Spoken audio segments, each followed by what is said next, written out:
Ethan, why are you wearing that red dress? Because the man laughing behind me framed you, and the evidence is hidden in this pocket. The moment my 18-year-old son stepped onto his graduation stage, wearing a bright red dress, nearly 2,000 people began to laugh.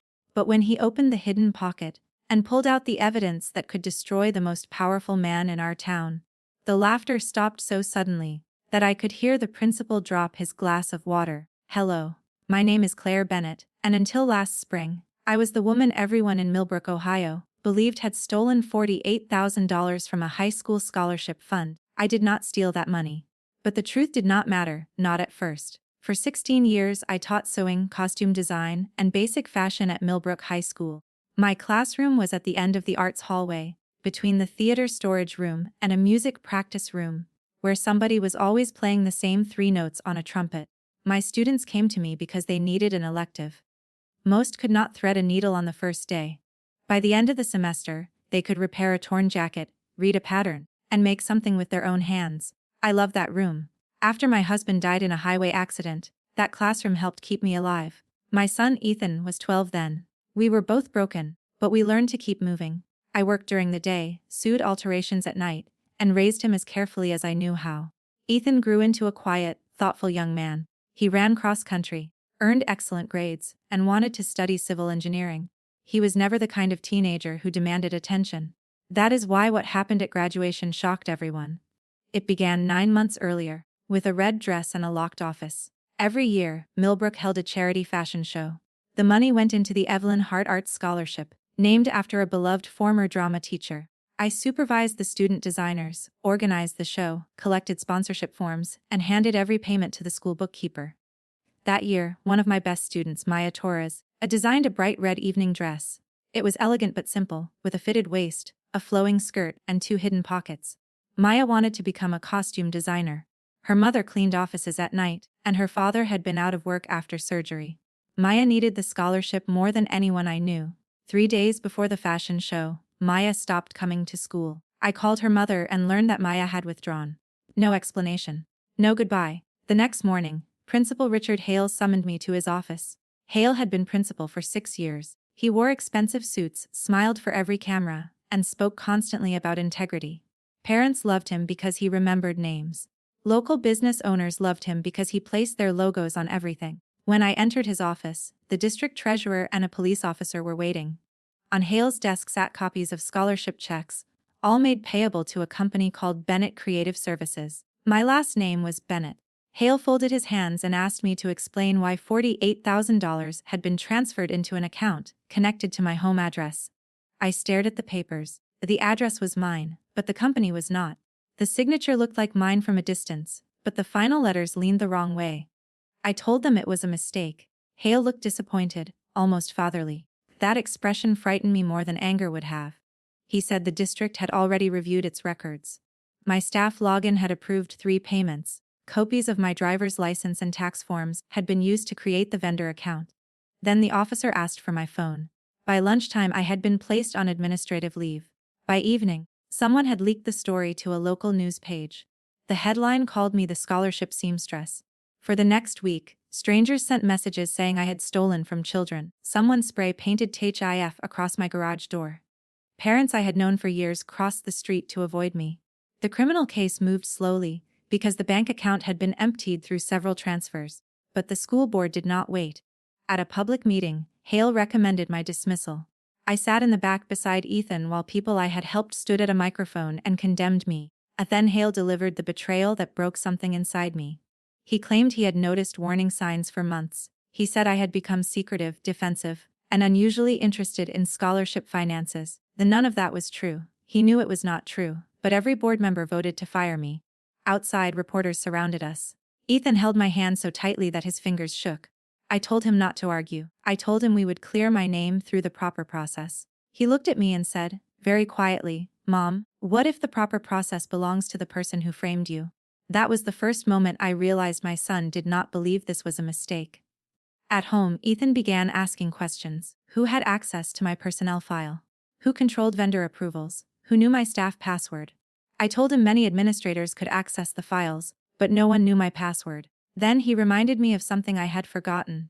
2 weeks before the first payment, the school technology office forced everyone to reset their passwords. An assistant principal had walked from room to room, helping teachers complete the process. He carried a clipboard and told us to write down temporary passwords in case the system failed. That assistant principal was Hale's brother-in-law, Marcus Reed. I reported it to my attorney. She requested the school's access logs. The district replied that the relevant server data had been corrupted during a software update. That answer made no sense. School systems kept backups. My attorney sent another request. The district said the backups were unavailable. Then someone broke into my classroom. The school had allowed me one supervised visit to collect personal belongings. When I arrived, the drawers had been emptied onto the floor. Pattern books were torn. The student project cabinet stood open. Maya's red dress was gone. Hale told me that angry students had probably vandalized the room, but nothing valuable had been taken. My sewing machines were still there. So was an envelope containing petty cash. Only the red dress and my old classroom laptop were missing.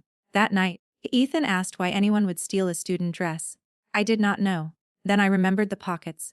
Maya had wanted the dress to be practical, so she designed deep pockets inside the side seams. During the fashion show rehearsals, I often carried donation receipts, keys, and memory cards in them. On the final rehearsal day, the school's volunteer photographer had handed me a small memory card. He said it contained backstage photographs and asked me to keep it safe until Monday. I had slipped it into the red dress because my own skirt had no pockets. Then the scandal began, and I forgot it existed. If the card was still there, someone might believe it held photographs of financial documents or conversations. But why would Hale know about it?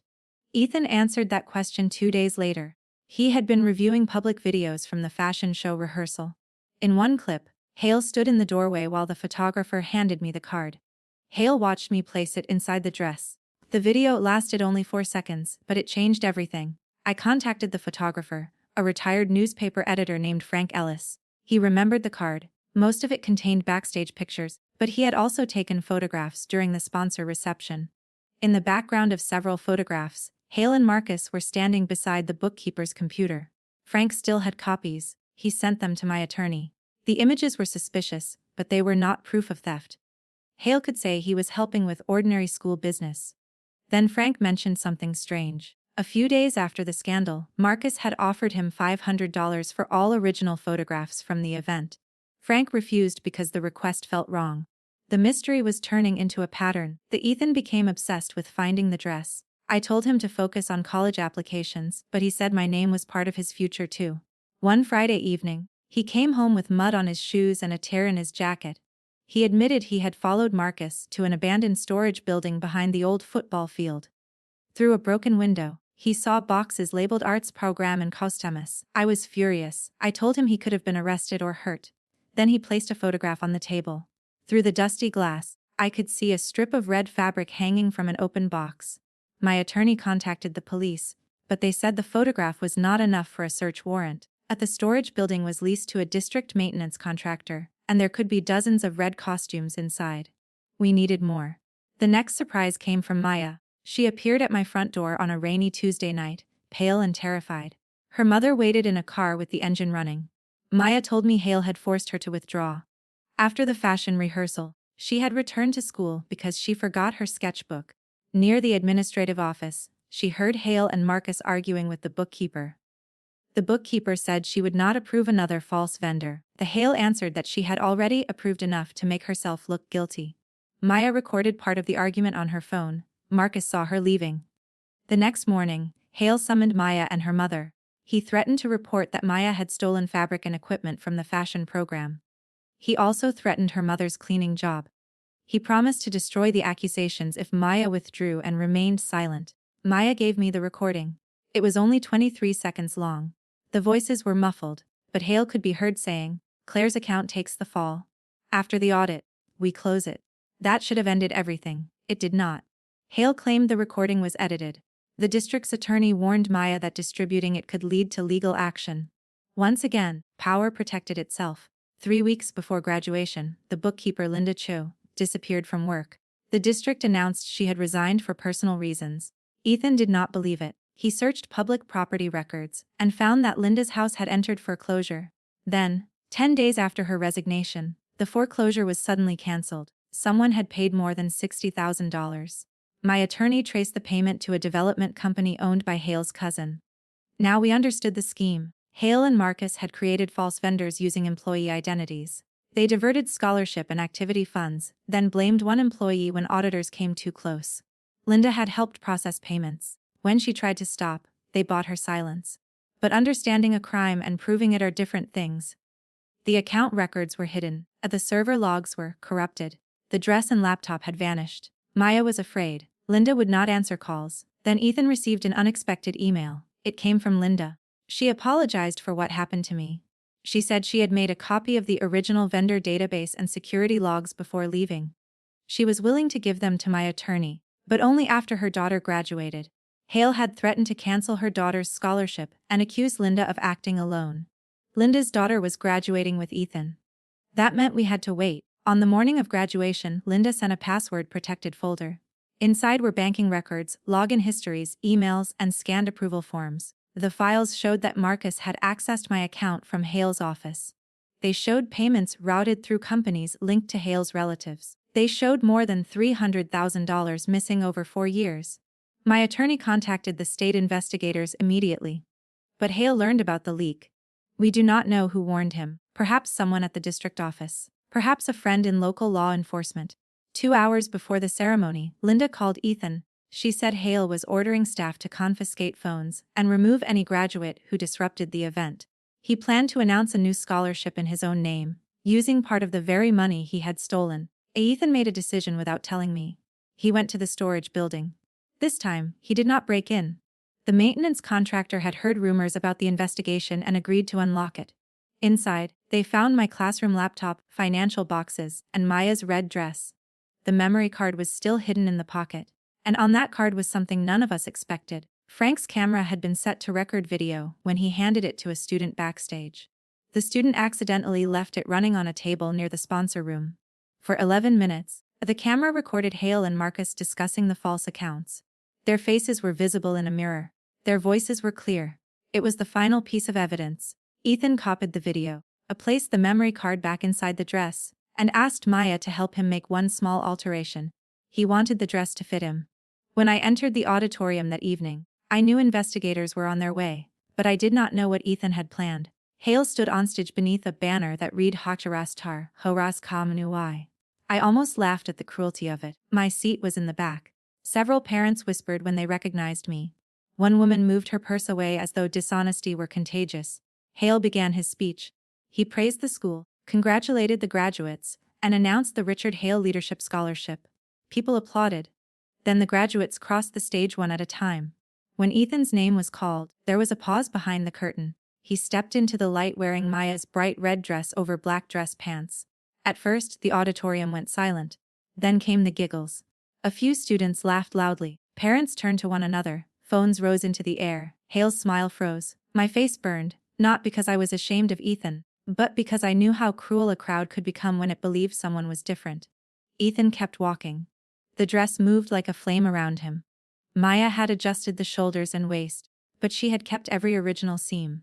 When Ethan reached Hale, the principal refused to hand him the diploma. Ethan leaned toward the microphone. He said, "This dress was designed by the student you forced out, soon by the teacher you framed, and hidden by the men who stole from all of us." The laughter ended.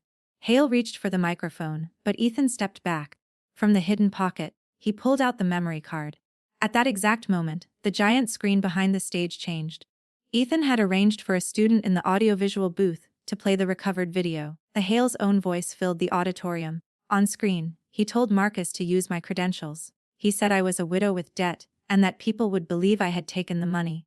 Marcus asked what would happen if I fought back. Hale laughed and said, "By the time she understands, her name will be worth nothing." Nobody in the auditorium laughed now. The video continued. It showed them discussing Maya, Linda, and the missing funds.